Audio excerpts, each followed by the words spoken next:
Hello, I'm now going to start with a tutorial for the sky nails, cloud nails, whatever you want to call them, and this is the hand that I have done, so I'll show you that. And that is basically a blue that I was already wearing, which is sort of a sky bluish kind of colour. And then I use, I don't know if you can see that, this colour here, which is actually my sister's that I'm borrowing, but she's out of the country, so I couldn't ask her permission first. I am sure she won't mind. This is like a greyish blue kind of colour with, it's sort of, I don't know how well you can see that on camera, but it sort of shines with a sort of metallic-y blue kind of a, I don't know. And I don't think you'd necessarily need this, but I think it's quite nice because it adds a bit more dimension to the whole thing. And this is the colour I use first with sponges that I sort of sponge on. And then the other colour I use is obviously just a white. This is from a manicure set which I absolutely love called Naileen, which by the way is just awesome stuff anyway. And one of the reasons I quite liked using this for this kind of thing is the fact that if I can get the thing open, it has a very, very, very thin, well, not very thin brush, but it's slightly thicker than it's basically like a striper, but a slightly thick striper. So that was great for the clouds, and again using sponge, and then just a top coat, which again is Naileen, because it's like the best top coat ever. So I'm going to start with this. For the sponge, a lot of people say to use, and you can use a makeup sponge. I personally just use a big sponge like this, which I then chopped up to get this kind of thing. I personally quite like that because it creates it's sort of got a slightly larger porousness of it. I don't know how to say that, but it means that it's I don't know, it gives a slightly different texture than if you use a makeup sponge, which I personally prefer, but you can easily use a makeup sponge as well. Now, like I've said before, part of the reason I'm doing this is because I've been wearing my nail varnish for a little while and it's ever so slightly sort of chipped around the edges on some of them, and this is slightly to cover it up. It's also slightly because I like it. So one of the first things I'm going to do is take the bluish grey colour, and there's different ways you can do it. You can either put it directly on the sponge, which I might do sometimes as well, but if you want it on in any kind of direct area, one of the things you can do is put it directly on the nail and then take the sponge and sort of sponge it to create more of a gradient effect. And then you know that you've got it on the area that you want it, and then also you can just put it directly on the sponge. Nick is silently trying to creep away without me noticing. And sponge it on the nail like so. I do feel very, very sorry for making him suffer this. He is too good as a cousin. Puts up with me a lot. He has absolutely been wonderful as well, because I have been quite useless lately. I've been hobbling around on a crutch, unable to do very much, and basically having to make everyone else do everything for me, which I feel a bit guilty about, but oh well. And he's not complained once. He's been absolutely lovely. He even got me cheese scones today because I asked for them. He went by after work and got me cheese scones because I wanted to try them, which I think is quite lovely. Now again, in the areas with the whole cloud thing, I'm doing sort of a couple of things. I'm trying to keep it fairly random, but if there's any area that I kind of want to cover up that isn't quite as perfect as I would like, I'm sort of going to cover it up with clouds. And I quite like that because I think with all the nails, they sort of fail in different areas, if that makes sense. So it's a way of keeping it quite random. And obviously if you do this straight from the go and you do them blue and then you do the other colours as well, instantly make them cloud nails, then yes, just put clouds wherever you feel like it really. But I'm doing it like this because, well, like I say, it's sort of like a cover operation really. So this, it looks really rough and ready, but that's basically with just the one colour on top. What I tried to do with the right hand was just to put the clouds on different areas on each of the nails as well, so it's not the same place on each nail, because obviously that could look very unnatural. So I quite like to, like I said before, put it on in the area and then sponge it out if there's any areas or any sort of lines that look quite harsh, then just to, again, put some on the sponge and then sponge it on in that area so you can really kind of blend that out. And just to do that for each of the nails as you go along. And then what I quite like is obviously by the time you've finished, especially if you put fairly sort of thin coats, by the time you've finished the nails that you've in the one colour, it's, you know, the other nails are dry enough that you can actually put the other colour, you know, the white actual clouds on there. This does not have to be perfect, and when you put the top coat it will kind of melt it all together and, well, blend it all together rather, and that will become quite sort of, I think, quite cloudy, for example, as you can see on this one. Now here's my favourite bit, and again you can do either way. You can sort of either put the white, which I'm going to do on this one, and just put it on the sponge, and then wherever you want the clouds to be, you just sponge it on. So if you get too much on, then just use one of the clean areas and kind of blend it out with that. I'm making this nail a lot more cloudy than the last one, it seems. And what I would do as well, and what I did with the last nail, is rather than try and put a lot on all at once, to do a fairly thin coat and then leave it and go to the other nails and come back to it to put more on, because thin coats dry a lot easier and a lot quicker than if you put a thick coat on. You have to wait ages for it to dry. I mean, as you can see, there's been absolutely no time at all really between me putting the grey on and then coming back to put the white on. Again, these nails are becoming a lot cloudier than my last ones, but I quite like it. And then with this one, and sort of what I quite like about having two colours is sort of it becomes slightly more gradient for the clouds, but also it's a way of marking out where you want your clouds to be. Ooh, that was a bit more than I intended, but oh well. We'll just have to be a slightly cloudier day on this hand.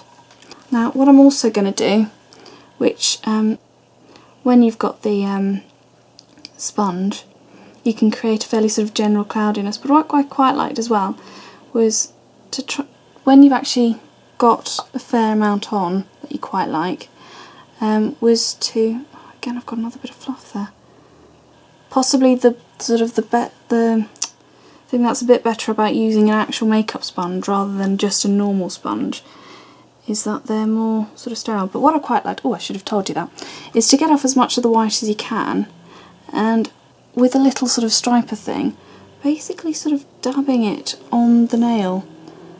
And what I will do as well, I will sort of slightly soften it with the sponge, but that's how you create the sort of the much kind of stronger white areas on your nice sort of cloud. Again, that was far too strong, but then you can just use the sponge to just kind of blend that out.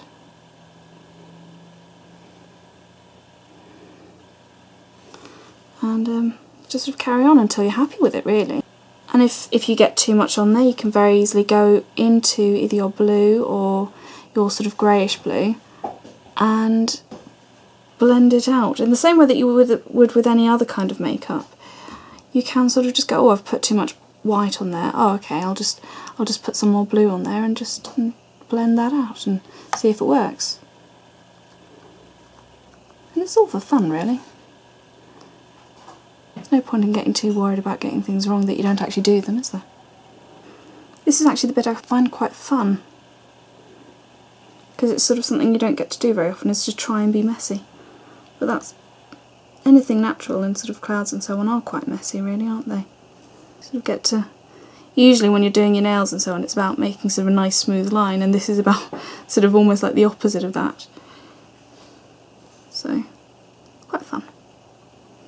Just bouncing it on top of like that to get a more sort of intense colour.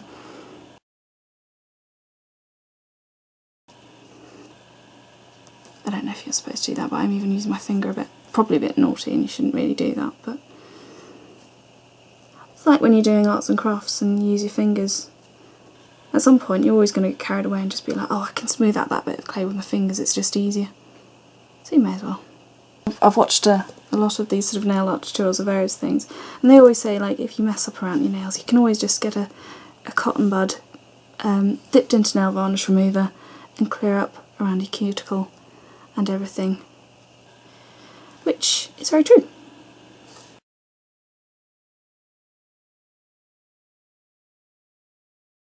Right, and that is the cloud nails done on the one hand as is on the other. I don't know how well you can see that, but it's basically the sort of, I'll just change the light a little bit. It's basically the clouds done. The only difference between this nail and this nail is the top coat. And what that top coat will do is just sort of blend all the colours together a little bit. And I've just spotted one little area.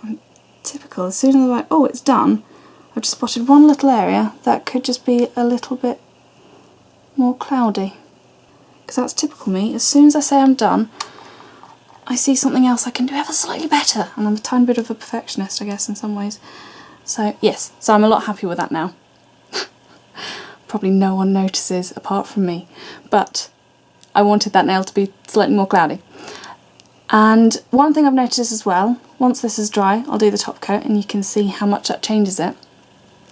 And again, I don't know how visible it will be on camera, but what I really liked is it sort of brought out the slightly sort of shiny,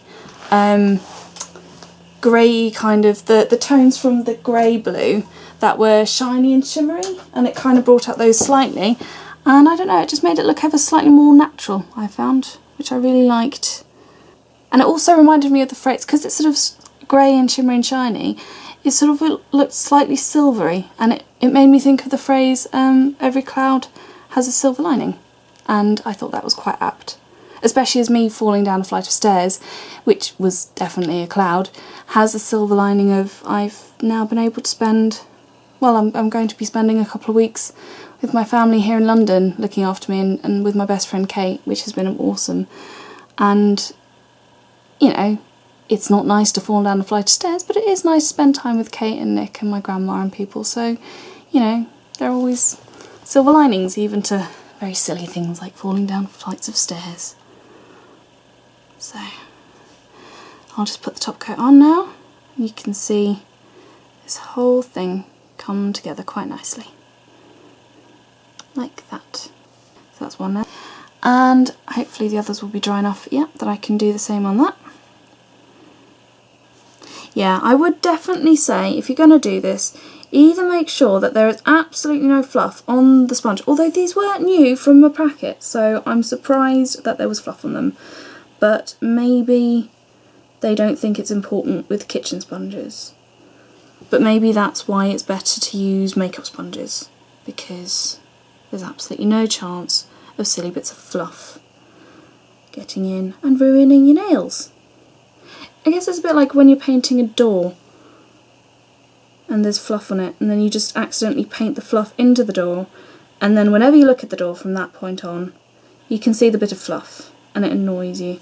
And the only way to get rid of it is to sand away all the paint, and it just doesn't seem worth it for the tiniest bit of fluff, does it? So you just leave it there and get annoyed whenever you look at it. Luckily with nails it doesn't last that long, because at some point they're going to grow and you're going to have to... Ooh, I very much like... One thing I didn't do, and I did not do this on purpose, but I really like it, is with this little finger here, don't know if you can see that, yeah. With this little finger here, I clearly hadn't waited long enough for it to be dry. And I don't know how well you can see that, but the coolest thing happened, because the white wasn't dry, the top coat kind of dragged it along with it, and it, you know how clouds can sometimes do that? It just created the coolest effect. And that was not on purpose. That was just completely random. I like that. Cool. So that's something you can do. Yeah, now I'm going to pretend that's on purpose when I talk to my friend. Although, at some point I'm going to show her this and she's going to say, oh, you lied. So I'm not going to do that because I'm not going to lie to my friend. But I'm wondering if I can replicate that at all.